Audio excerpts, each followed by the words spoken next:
ফেব্রুয়ারিতে নির্বাচন না হলে মানুষ মেনে নেবে না, হুঁশিয়ারি মির্জা ফখরুলের। রাজধানীতে বিএনপির বর্ণাঢ্য র্যালি, মিছিলে স্লোগানে নির্বাচনী আমেজ। রাষ্ট্রীয় সংহতি রক্ষার গৌরবময় দিবসে শহীদ জিয়ার সমাধিতে বিএনপির শ্রদ্ধা। স্বাধীনতার ঘোষকের দেখানো পথ ধরে দেশকে এগিয়ে নেয়ার প্রত্যয়। তরুণরা কেমন বাংলাদেশ চায় তার রিহার্সাল হচ্ছে ছাত্র সংসদ নির্বাচনে, মন্তব্য জামাত আমিরের। জাতীয় নির্বাচনেও 4 কোটি তরুণ জামায়াতকেই বেছে নেবে, প্রত্যাশা ডাক্তার তাহেরের। জুলাই সনদের ভিত্তিতে দ্রুত নির্বাচনের জন্য জাতি অপেক্ষা করছে, মন্তব্য নাহিদ ইসলামের। দেশে এখনও পুরোপুরি নির্বাচনের পরিবেশ তৈরি হয়নি বলে করছেন সাকি। জাহানারা আলমের নিপীড়নের খবরে আলোড়ন, নারী ক্রিকেটারদের মুখে খোলার আহ্বান সাবেক তারকাদের, দৃষ্টান্তমূলক শাস্তির আশ্বাস ক্রীড়া উপদেষ্টার। দেখছিলেন টাউনসম্যান সংবাদ শিরোনাম। এবারে পুরো সংবাদ। নির্বাচন বানচালের ষড়যন্ত্র চলছে অভিযোগ করে বিএনপি মহাসচিব মির্জা ফখরুল ইসলাম আলমগীর বলেছেন, ফেব্রুয়ারিতে নির্বাচন হতে হবে, তা না হলে দেশের মানুষ তা মেনে নেবে না। আর দলের স্থায়ী কমিটির সদস্য মির্জা আব্বাস বলেছেন, তারা সরকারকে সহযোগিতা করে যাচ্ছেন, যারা ষড়যন্ত্র করছে বিএনপি মাঠে নামলে তাদের খুঁজে পাওয়া যাবে না। জাতীয় বিপ্লব ও সংহতি দিবসের শোভাযাত্রায় তারা এসব কথা বলেন। রিপোর্ট করছেন আহমেদ সরোয়ার।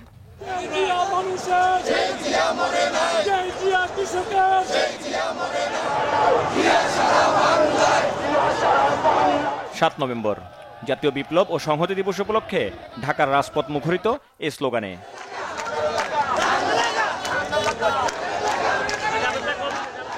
ব্যানার, ফেস্টুন আর রং বেরঙের সাজে ঢাকা মহানগর উত্তর ও দক্ষিণ বিএনপি এবং এর অঙ্গ ও সহযোগী সংগঠনের সর্বস্তরের নেতাকর্মীরা অংশ নেন শোভাযাত্রায়। সবার কণ্ঠে ঐক্য ও সংহতির ডাক।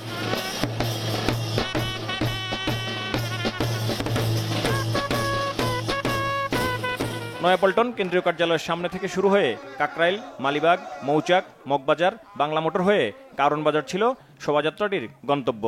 শোভাযাত্রা শুরুর আগে সংক্ষিপ্ত সমাবেশে বিএনপি মহাসচিব সহ স্থায়ী কমিটির সদস্যরা বলেন, সরকারের একজন উপদেষ্টা রাজনৈতিক দলগুলোকে ঐকমত্যের জন্য 7 দিন সময় দিয়েছেন। তারা প্রশ্ন করেন, তাহলে ঐকমত্য কমিশন এতদিন ধরে কি আলোচনা করলো? 7 নভেম্বর নতুন একটি প্রেক্ষিত নিয়ে বাংলাদেশের মানুষের সামনে ধরা দিয়েছে। আজকে বাংলাদেশে আমরা বিএনপির নেতৃত্বে ইনশাআল্লাহ পুনরায় গণতন্ত্র ফিরিয়ে আনবো। বিএনপির ষড়যন্ত্রের কোন ইতিহাস নাই, পিছনের দরজা দিয়ে ক্ষমতায় যাওয়ার কোন ইতিহাস নাই, বরং আপনারা বারবার চেষ্টা করেছেন।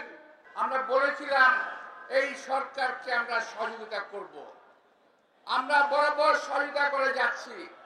আপনারা যদি আমাদের এই নম্রতাকে, এই ভদ্রতাকে যে দুর্বলতা ভেবে থাকেন, বোকার স্বর্গে বসবাস করছেন। বিএনপি যদি মাঠে নামে আপনাদেরকে ট্যাবলেট খাওয়ার জন্য খুঁজে পাওয়া যাবে না। আমরা বলে দিচ্ছি, আমরা হুঁশিয়ার করে দিচ্ছি, ষড়যন্ত্র থেকে সাবধান থাকেন। জাতিকে আর বিভ্রান্ত করার চেষ্টা করবেন না। আজকে দুর্ভাগ্য আমাদের, আজকে অন্তর্বর্তীকালীন সরকার যাকে আমরা সম্পূর্ণ সমর্থন দিচ্ছি, তারা আজকে নিজেরাই আজকে একটা অবস্থা তৈরি করছে যাতে করে নির্বাচন ব্যাহত হয়। ওই রাজনৈতিক দলগুলো যে কয়েকটা এই গণভোটের চাপ দিচ্ছে, তারাও আজকে পরিষ্কার ভাবে বলতে চাই যে নির্বাচনকে বানচাল করবার ষড়যন্ত্র করছে। আমরা খুব পরিষ্কার করে তুলে দিতে চাই, গণভোট হলে নির্বাচনের দিনই হতে হবে এবং সেই নির্বাচন 2026 সালের ফেব্রুয়ারি মাসেই হতে হবে, অন্যথায় বাংলাদেশের মানুষ কিছু মেনে নেবে না।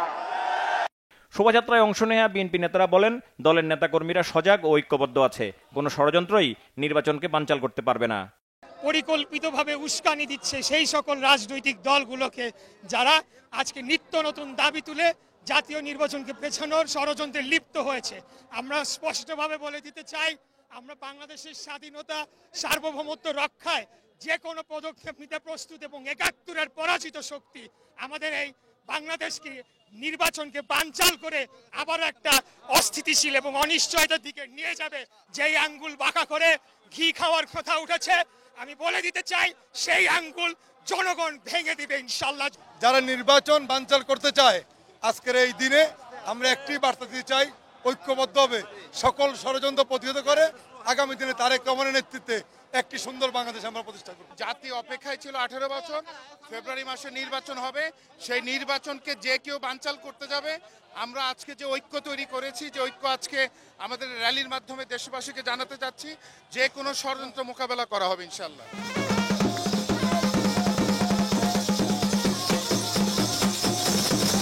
শোভাযাত্রায় পতিত আওয়ামী সরকারের নেতাকর্মীদের নিয়ে স্যাটায়ার ধর্মী বিভিন্ন সাজ নগরবাসীর দৃষ্টি কাড়ে।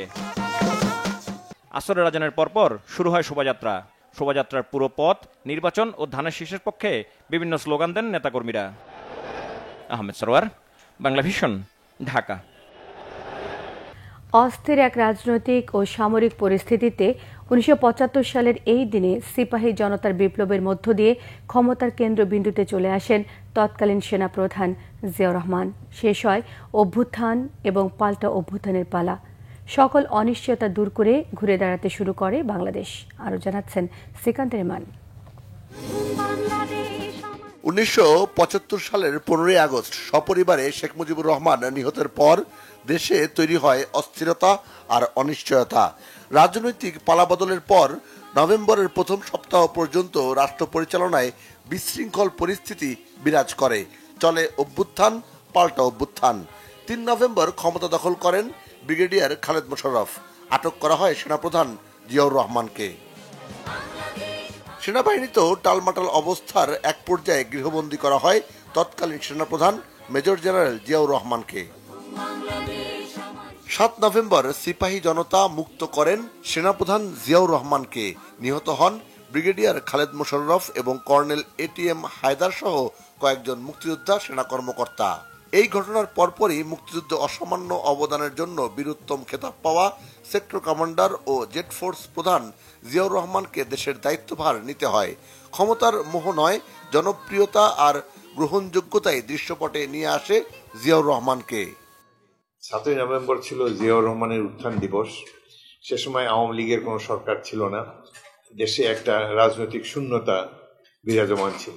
এই শূন্যতা পূরণের জন্যেই সাধারণ সিপাহী জনতা এবং সাধারণ মানুষের অনুরোধের প্রেক্ষিতেই জিয়াউর রহমান রাষ্ট্র পরিচালনার দায়িত্ব গ্রহণ করেন। কিছুদিন পর তিনি জনগণের সরাসরি নির্বাচিত রাষ্ট্রপতি পদে অভিষিক্ত হলেন। 7 নভেম্বর ভারতীয় আধিপত্যবাদের হাত থেকে বাংলাদেশকে মুক্ত করেছেন জেনারেল জিয়াউর রহমান। অল্প সময়ের মধ্যেই সেনাবাহিনীতে শৃঙ্খলা ফিরিয়ে আনতে সক্ষম হন জিয়াউর রহমান। তার হাত ধরেই গণতন্ত্রের নবযাত্রা শুরু হয় বাংলাদেশে। পুনঃপ্রবর্তন করেন বহুদলীয় গণতন্ত্রের। তার 19 দফা কর্মসূচিতে স্বাবলম্বী হতে শুরু করে দেশ, গতি পায় অর্থনীতি। আন্তর্জাতিক বলয়ে বাড়তে থাকে বাংলাদেশের বন্ধুর সংখ্যা। 7 নভেম্বর যেভাবে জিয়াউর রহমানের উত্থানের ফলে ভারতীয় আধিপত্যবাদের হাত থেকে বাংলাদেশ মুক্ত হয়েছে, একইভাবে 5 আগস্ট তারিখের স্বৈরাচারী মাফিয়া শেখ হাসিনার শাসনের অবসানের ফলে আবার এই ভারতীয় আধিপত্যবাদের নাগপাশ থেকে বাংলাদেশের জনগণ মুক্ত হয়েছে। এদিক দিয়ে দুটি ঘটনার মধ্যে মিল রয়েছে এবং একটিরই অভ্যুত্থান ঘটেছে সেনাবাহিনীর মধ্যে, আর পরবর্তীকালে 5 আগস্ট অভ্যুত্থান সারা দেশব্যাপী, বিশেষ করে রাজধানী শহরে লক্ষ লক্ষ ছাত্র জনতা, সাধারণ মানুষ, রাজনৈতিক কর্মী, দেশবাসী ঐক্যবদ্ধভাবে রাজপথে নেমেছে মাফিয়া সরকারকে হটানোর জন্য। এই দিক দিয়ে দুটি ঘটনার মধ্যে অনেক সামঞ্জস্য রয়েছে। 1975 সালের 7 নভেম্বর সিপাহী জনতা রাজপথে নেমে এসেছিল স্বাধীনতা, সুরক্ষা ও হারানো গণতন্ত্র পুনর্জীবনের দৃঢ় প্রত্যয় নিয়ে। এখনও দেশের মানুষ ফ্যাসিবাদ মুক্ত বাংলাদেশ গড়তে এক কাতারে দাঁড়িয়েছে। 7 নভেম্বরের সঠিক ইতিহাস জাতির সামনে তুলে ধরতে এবং নতুন প্রজন্মকে জানানোর আহ্বান জানান বীর মুক্তিযোদ্ধা অবসরপ্রাপ্ত মেজর হাফিজউদ্দিন আহমেদ। সিকান্দার রেমান, বাংলা ভিশন, ঢাকা। এদিকে মহান জাতীয় বিপ্লব ও সংহতি দিবস উপলক্ষে শহীদ রাষ্ট্রপতি জিয়াউর রহমানের সমাধিতে শ্রদ্ধা জানিয়েছেন বিএনপির সর্বস্তরের নেতা কর্মীরা। এ সময় সকল ষড়যন্ত্র রুখে দিতে 7 নভেম্বরের মতো সবাইকে ঐক্যবদ্ধ থাকার আহ্বান জানিয়েছেন দলের মহাসচিব মির্জা ফখরুল ইসলাম আলমগীর। সকালে নেতাকর্মীদের সঙ্গে নিয়ে শহীদ রাষ্ট্রপতি জিয়াউর রহমানের সমাধিতে ফুল দিয়ে শ্রদ্ধা নিবেদন শেষে তিনি এসব কথা বলেন। তিনি বলেন, গণতান্ত্রিক অগ্রযাত্রাকে ধ্বংস করতে এখনও কিছু গোষ্ঠী নানা রকম ষড়যন্ত্র করছে। 7 নভেম্বর ছিল গণতন্ত্রে ফেরার ঐতিহাসিক একটি দিন, তাই সেই দিনকে স্মরণ করে আজও সকলকে ঐক্যবদ্ধ হতে হবে।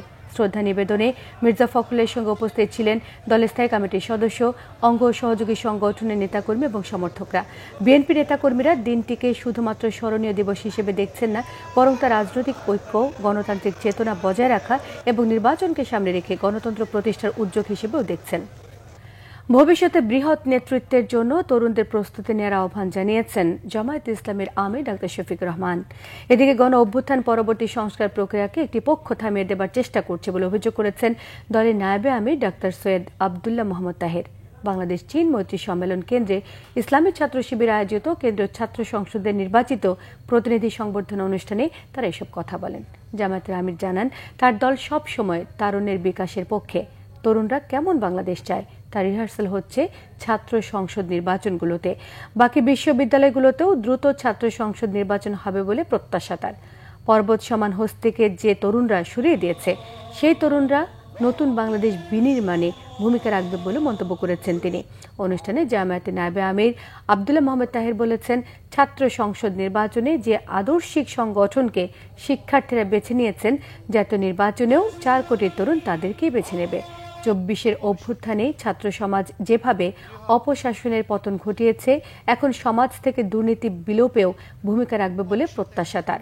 বিভিন্ন বিশ্ববিদ্যালয়ে টর্চার সেল বন্ধ হয়েছে, গাঁজা মদের আড্ডা বন্ধ হয়েছে বলে মন্তব্য করেছেন জামায়াতের নায়েবে আমির।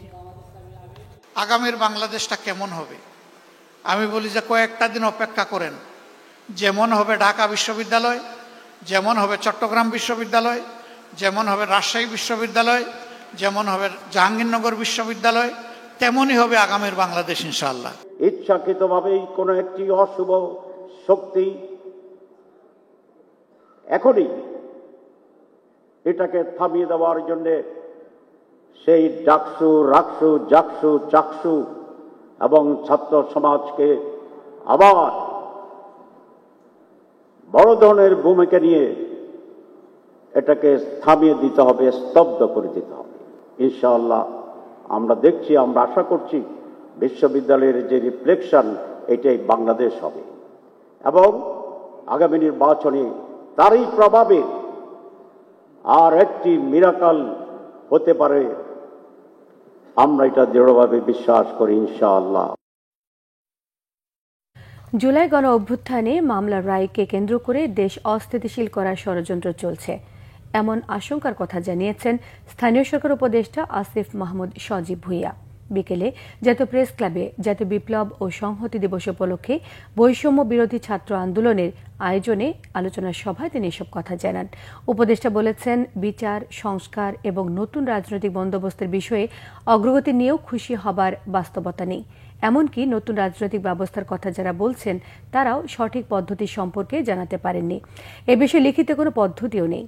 নিজের নির্বাচনে অংশ নেওয়ার সম্ভাবনার বিষয়ে আসিফ মাহমুদ সজীব ভুঁইয়া বলেছেন, 10 থেকে 20 কোটি টাকা না থাকলে এখন নির্বাচন করে ভালো ফলাফল কঠিন এবং জামানত বাজেয়াপ্ত হওয়ার আশঙ্কা থাকে। নভেম্বর একটা রায়ও হওয়ার কথা, আপনারা জানেন যে, এবং এর প্রেক্ষিতে ফ্যাসিবাদী শক্তি আবার লকডাউন ডেকেছে ঢাকায়। 20 কোটি টাকা না থাকলে তো কেউ নির্বাচন করতে পারবে না।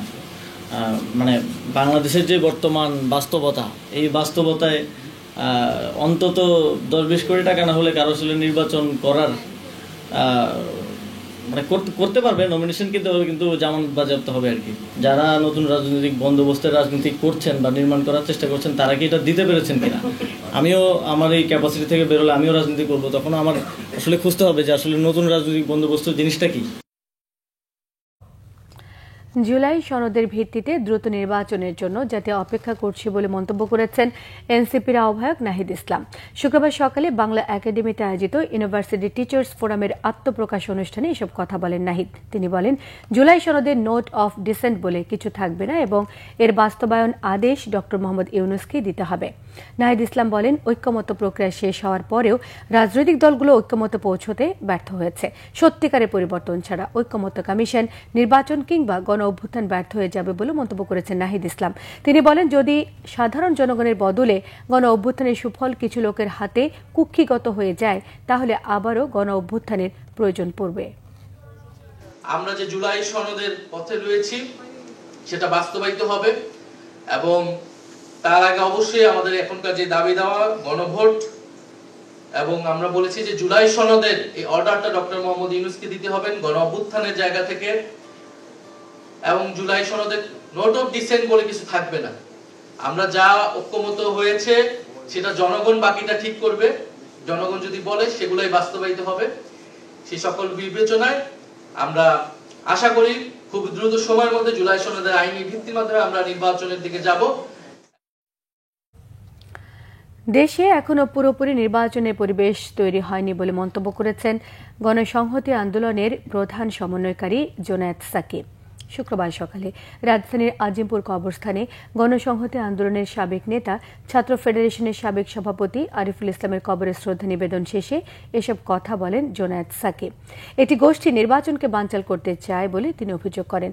দেশে যেন নির্বাচনের পরিবেশ তৈরি হয় এই ব্যাপারে সরকারকে আরও উদ্যোগী হবার আহ্বান জানান সাকিব। তিনি বলেন ৩০০ আসনে প্রার্থী চূড়ান্তের কাজ করছে গণসংহতি আন্দোলন। ২০২৩ সালের ৭ নভেম্বর সড়ক দুর্ঘটনায় মারা যান গণসংহতি আন্দোলনের সাবেক নেতা আরিফুল ইসলাম এবং শৌভিক করিম অর্জুন। পরিস্থিতি তো আমাদের যে শতভাগ একটা অনুকূল পরিস্থিতি আছে এটা বলা যাবে না, কিন্তু নির্বাচনের পরিবেশ নাই এটাও আসলে এখানে এরকম কোনো পরিস্থিতি তৈরি হয়নি। নির্বাচনের পরিবেশ আছে, পরিস্থিতির যে খারাপ দিকগুলো আছে সেগুলোকে শুধরাতে হবে, আমাদের পরিস্থিতি উন্নতি ঘটাতে হবে, এবং সবাই যদি নাগরিকরাও যখন নির্বাচনের প্রক্রিয়ার মধ্যে ঢুকে সচেতনভাবে তাদের ভোটাধিকার প্রয়োগ করার জন্য একটা দৃঢ় অবস্থান নেবেন, তখন আসলে যারা এখানে ঘোলা পানিতে মাছ শিকার করতে চায় তাদের আসলে ষড়যন্ত্র সফল হবে না। ফেব্রুয়ারিতে নির্বাচন ঠেকানোর সাধ্য কারণেই বলেছেন প্রধান উপদেষ্টা প্রেস সচিব মোহাম্মদ শফিকুল আলম। নেত্রকোনা সার্কিট হাউসের সম্মেলনে সকালে সাংবাদিকদের সঙ্গে মতবিনিময়কালে তিনি আরও বলেন, সারা দেশে এখন নির্বাচনী আমেজ বইছে, এই গণতান্ত্রিক প্রক্রিয়া কেউ থামাতে পারবে না। নির্বাচনকে নিয়ে যারা বিভ্রান্তি ছড়াচ্ছে তারা ফ্যাসিস্ট সরকারের দোষর বলে অভিযোগ করেছেন তিনি বলেন, নির্বাচনের মাধ্যমে জনগণের মতামতকেই সর্বোচ্চ গুরুত্ব দিচ্ছে সরকার। গণতান্ত্রিক মূল্যবোধ এবং অংশগ্রহণমূলক রাজনীতি নিশ্চিত করতে অন্তর্বর্তী সরকার নিরলসভাবে কাজ করে যাচ্ছে।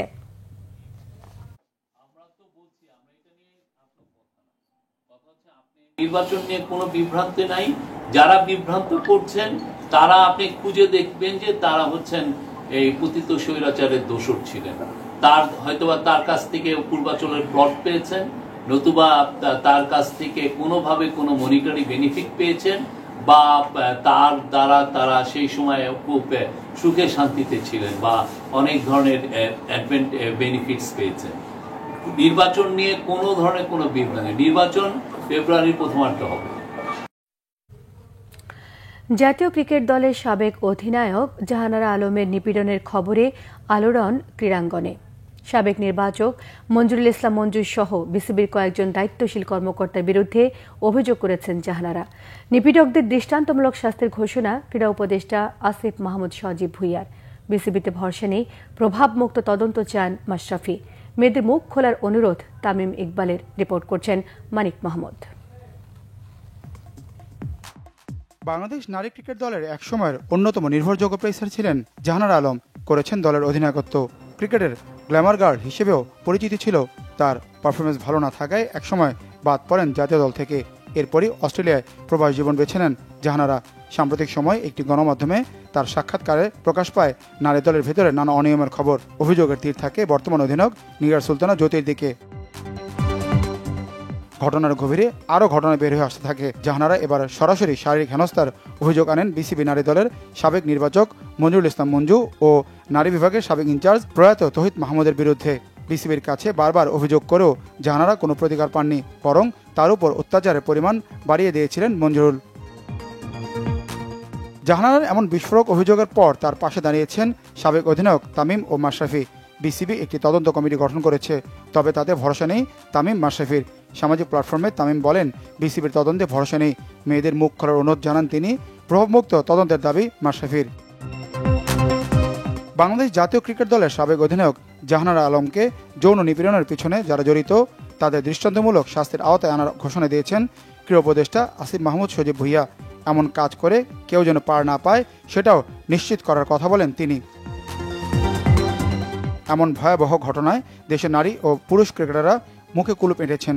তবে ব্যতিক্রম হলেন রোমান আহমেদ। জাহানারা সতীর্থ অভিজ্ঞ এই অলরাউন্ডার তার ফেসবুক অ্যাকাউন্টে কালো ব্যাকগ্রাউন্ডে লিখেছেন স্পিচলেস। জাহানারার পাশে দাঁড়িয়েছে ক্রিকেটারদের সংগঠন cricketers welfare association of Bangladesh কোয়াব। জাহানারার প্রতি সংহতি প্রকাশ করে বিষয়টি দ্রুত ও নিরপেক্ষভাবে তদন্ত করতে হবে এবং দোষীদের বিরুদ্ধে দৃষ্টান্তমূলক ব্যবস্থা নেওয়ার দাবি জানায় কোয়াব। মানিক মাহমুদ, বাংলা ভিশন, ঢাকা। হঠাৎ করেই রাজধানীতে বেড়েছে ডেঙ্গুতে মৃত্যু আর আক্রান্তের সংখ্যা। 24 ঘন্টায় আক্রান্ত হয়ে হাসপাতালে ভর্তি হয়েছেন 488 জন। তবে নিউমোনিয়া রোগের উপসর্গ নিয়ে হাসপাতালে ভর্তি হচ্ছেন অনেকেই। পরে ধরা পড়ছে ডেঙ্গু, যার মধ্যে বেশিরভাগই শিশু। সাধারণ জ্বর, ঠান্ডা কাশি ভেবে ডেঙ্গুর চিকিৎসা নিতে দেরি হওয়ায় রোগীর অবস্থা অনেক ক্ষেত্রেই চলে যাচ্ছে নিয়ন্ত্রণের বাইরে। রিপোর্ট করছেন মুবাশির আহমেদ। রাজধানীর ডিএনসিসি ডেডিকেটেড কোভিড হাসপাতালে শিশু ওয়ার্ডে ব্যস্ত সময় পার করছেন চিকিৎসকেরা। প্রায় প্রতিটি বেডেই ডেঙ্গু রোগী। এবছর ডেঙ্গুর পাশাপাশি বা ডেঙ্গু পরবর্তী সময়ে নিউমোনিয়াতে আক্রান্ত হচ্ছে অনেক শিশু। স্বজনেরা বলছেন ডেঙ্গুর লক্ষণ প্রাথমিকভাবে বুঝতে না পারায় রোগ নিয়ে জটিলতা বেড়েছে। আগে ছিল 3,54,000, এই জায়গায় 3,54,000 থেকে 16 কমে গেছে 3 লাখ। এরপর এক সাইড দিছে, এক সাইডের ডাইন সাইডে ওর সমস্যা হয়েছে নিউমোনিয়া। জ্বর ছিল 5 দিন পরে পরীক্ষা করলাম, ডেঙ্গু লক্ষণ আছে কিন্তু ডেঙ্গু নাই, মানে পাতলা পায়খানা। 3 দিন আগে মনে করেন ওর ছিল জ্বর, 3 দিন শুধু নাফা আর কাশি সিরাপ খাওয়া হয়ে গেছি।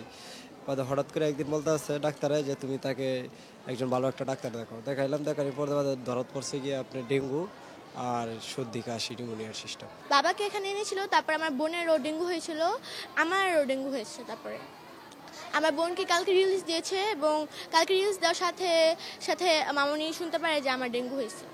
স্বাস্থ্য অধিদপ্তরের নিয়মিত ডেঙ্গু বিষয়ক সংবাদ বিজ্ঞপ্তির তথ্য অনুযায়ী এই মাসের প্রথম 7 দিনে ডেঙ্গুতে মারা গেছেন 29 জন। এর মধ্যে 2 নভেম্বর ও 3 নভেম্বর 5 জন করে মারা গেছেন। 4 নভেম্বর মৃত্যু হয়েছে আরও 4 জনের। 5 নভেম্বর 10 জন এবং 6 নভেম্বর আরও 5 জন মারা গেছেন ডেঙ্গুতে। চলতি বছরের জানুয়ারি থেকে এই পর্যন্ত ডেঙ্গুতে মৃত্যু হয়েছে মোট 360 জনের, আর হাসপাতালে ভর্তি হয়েছেন 76,114 জন রোগী। মুবাশির আহমেদ, বাংলা ভিশন, ঢাকা। দীর্ঘ 16 বছর যারা গুম, খুন, মানবতা বিরোধী অপরাধ করেছে তাদের বিচার নিশ্চিত করতে পারলে যাতে ঐক্য শক্তিশালী হবে বলে মন্তব্য করেছেন মঞ্চ 24-এর নেতারা। বিচার শেষ করে রায় কার্যকর করার দাবি জানিয়েছেন তারা। শুক্রবার বিকেলে শেখ হাসিনা ও আওয়ামী লীগের বিচারের দাবিতে জাতীয় জাদুঘরের সামনে আয়োজিত সংবাদ সম্মেলনে এসব কথা বলেন মঞ্চের নেতারা। বলেন, ভারতে বসে আওয়ামী সন্ত্রাসী বাহিনী ক্রমাগত দেশ বিরোধী ষড়যন্ত্র করেই যাচ্ছে। রাজনৈতিক দল এবং জুলাই শক্তিগুলোর সহযোগিতা নিয়ে জাতীয় নির্বাচনের আগে গণভোট আয়োজনের দাবি জানিয়েছেন নেতারা। পাশাপাশি জাকির নায়েককে বাংলাদেশে আসার অনুমতি দেওয়ার দাবিও জানানো হয়েছে সংবাদ সম্মেলনে। জাতীয় পার্টি যেন নির্বাচনে আসতে না পারে সে লক্ষ্যে ফ্যাসিবাদের দোসর দলটির প্রতীক এবং নিবন্ধন বাতিল করারও দাবি জানানো হয়েছে সংবাদ সম্মেলনে।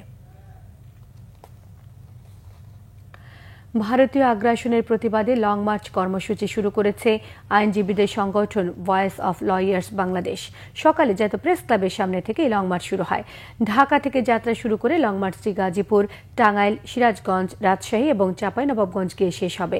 ভারতের পানি আগ্রাসনের প্রতিবাদ জানিয়ে সংগঠনের আইনজীবীরা অভিযোগ করেন, বাংলাদেশ যেন সমৃদ্ধশালী রাষ্ট্র না হতে পারে, ভারত প্রতিনিয়তই সেই চেষ্টা করে যাচ্ছে।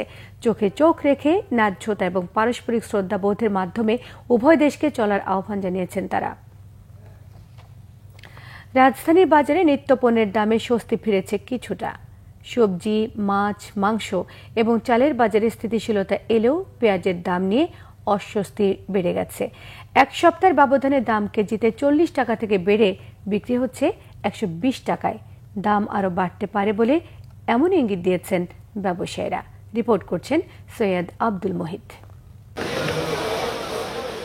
শুক্রবার সাপ্তাহিক ছুটির দিন হওয়ায় রাজধানীর কারণ বাজারে সকাল থেকে ক্রেতা বিক্রেতার ভিড়। কিছুটা স্বস্তির ছাপ অনেকের মুখেই। মৌসুমী সবজির সরবরাহ বেড়েছে, তাই কমেছে অনেক সবজির দাম।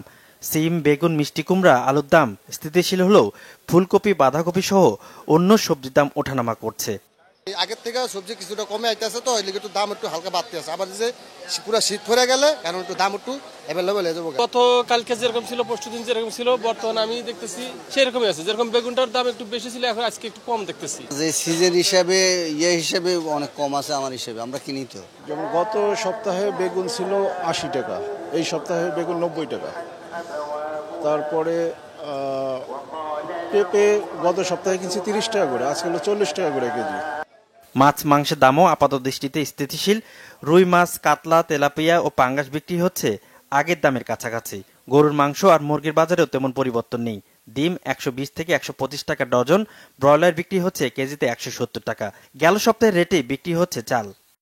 মিনিকেট আপনার 72 টাকা হইতে আপনার 76 টাকা, আর 2028 সাল আপনার 56 টাকা হইতে 58-60 টাকা, মোটা চাল 52-54 টাকা, নাজির চাল 72 টাকা হইতে 80 টাকা প্লাস। অগ্রহায়ণ মাসে নতুন ধানটা কাটা পড়লে হয়তো বাজারটা কিছুটা কমতে পারে আর কি। তবে স্বস্তির এই বাজারে অস্বস্তির কারণ পেঁয়াজের ঊর্ধ্বমুখী। খুচরায় রকমভেদে 110 থেকে 120 টাকা বিক্রি হচ্ছে।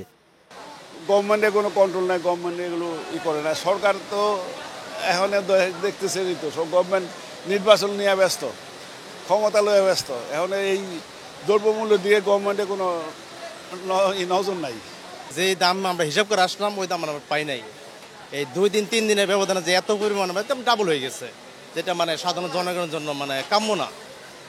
এটা একটু দেখার দরকার, মানে কর্তৃপক্ষ যারা আছে এদেরকে একটু দেখা দরকার। বীজ দাম এখন বেশি একটা কমবো না, যদি কাঁচা বীজ আসলে কমবো, আর যদি বাইরের কোনো ইনপুট হয়, আমদানি হয়, তাহলে কমার সম্ভাবনা আছে, নাহলে কমার সম্ভাবনা নাই। এক সপ্তাহের মধ্যে পেঁয়াজের দাম 40 টাকা কেজিতে বাড়ছে, এটার তো কোনো মানে হয় না। এটা যদি গভর্নমেন্ট যদি নিয়ন্ত্রণ করতে না পারে, তাহলে গভর্নমেন্ট বসে আছে কেন? আমদানির পাশাপাশি মনিটরিং জোরদার করে পেঁয়াজের লাগাম টেনে ধরতে সরকারকে ব্যবস্থা নেওয়ার পরামর্শ সাধারণ মানুষের। সৈয়দ আব্দুল মুহিত, বাংলা ভিশন, ঢাকা। সংবাদ শেষ করব ক্রাউন সিমেন্ট শিরোনামগুলো আরো একবার জানিয়ে দিয়ে। অন্তর্বর্তী সরকারি নির্বাচন ব্যাহত করার চেষ্টা করছে। ফেব্রুয়ারিতে নির্বাচন না হলে মানুষ মেনে নেবে না, হুঁশিয়ারি মির্জা ফখরুলের। রাজধানীতে বিএনপির বর্ণাঢ্য র্যালি। রাষ্ট্রীয় সংহতি রক্ষার গৌরবময় দিবসে শহীদ জিয়ার সমাধিতে বিএনপির শ্রদ্ধা। স্বাধীনতার ঘোষকের দেখানো পথ ধরে দেশকে এগিয়ে নেয়ার প্রত্যয়। তরুণরা কেমন বাংলাদেশ চায় তার রিহার্সাল হচ্ছে ছাত্র সংসদ নির্বাচনে। জামায়াত আমিরের মন্তব্য, জাতীয় নির্বাচনেও 4 কোটি তরুণ জামাতকেই বেছে নেবে প্রত্যাশা ডাক্তার তাহেরের। জুলাই সনদের ভিত্তিতে দ্রুত নির্বাচনের জন্য জাতি অপেক্ষা করছে, মন্তব্য নাহিদ ইসলামের। দেশে এখনো পুরোপুরি নির্বাচনের পরিবেশ তৈরি হয়নি, মনে করেন সাকিব। জাহানারা আলমের নিপীড়নের খবরে আলোড়ন। নারী ক্রিকেটারদের মুখে খোলার আহ্বান, সাবেক তারকাদের দৃষ্টান্তমূলক শাস্তির আশ্বাস ক্রীড়া উপদেষ্টার। এই ছিল এখনকার মতো। পরের সংবাদ রাত 10:30টায়। 9টায় রয়েছে নিউজ 20 দেখার আমন্ত্রণ রইল। এছাড়া বাংলা ভিশন সংবাদ ও সংবাদ সংশ্লিষ্ট অনুষ্ঠান দেখতে ভিজিট করুন www.bbnews24.com, facebook.com/banglavishnnews, সাবস্ক্রাইব করুন youtube.com/banglavishnnews। এর সঙ্গে থাকায় সবাইকে ধন্যবাদ।